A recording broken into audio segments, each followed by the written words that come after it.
So yan, ito yung kwan natin sa gagawin nating healthy na breakfast. So yan yung kwan natin na-slice na natin siya. Gagawin nating healthy na breakfast. Kahit ganito lang yung kwan breakfast natin ay talagang talagang maganda siya sa health. Ayan. So kitang-kita nyo naman. Nakita nyo naman, di ba? Medyo nag-brown siya. Ibig sabihin sunog. Hindi, ibig sabihin luto yan.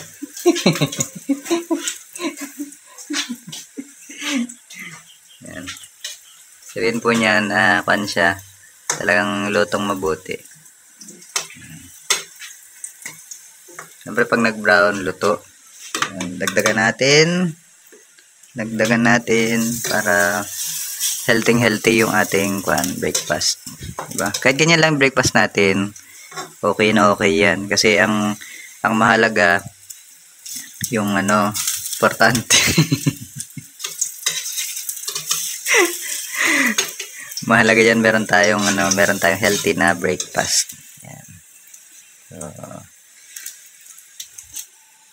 yan yan naman. So, ito na po yung kwan natin na luto. Yan na yung naluto natin na healthy breakfast. Pakita natin yung iba. Yan. So, yan? Healthy yan kasi alam nyo ang saging, maraming kwan yan, maraming gagamot yan. Bawa unang-una yung pag nagugutom ka. Yan, so nagagamot yan pagka gutom ka. Saka maraming benefits yan, vitamins, saka mataas siya sa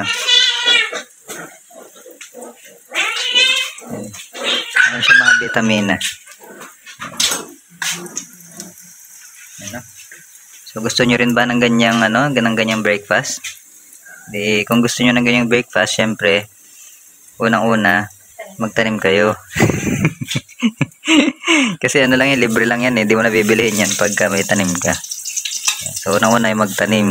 Pero kung walang space na pagtaniman, edi bibili. Yan. So ganun lang yun bibili tayo niyan para meron tayong healthy na breakfast. Tapos hiwa-hiwain lang natin siya, tapos ganyan yung gawin natin. Yan, sarap niyan. Yummy. Bonsa siya, bonsa yummy, masarap, healthy. Yan, mabubusog ka pa. Okay, so sa mga mahilig sa ganitong breakfast na healthy, sa mga ganyan mahilig sa breakfast na healthy, huwag niyo kalimutang i-like yung ating video at mag-subscribe tayo. Hanggang sa muli nating mga pagkikita. Yan, so kung gusto nyo ng mga ganyan, magluluto tayo niyan. So huwag nyo kalimutang i-like.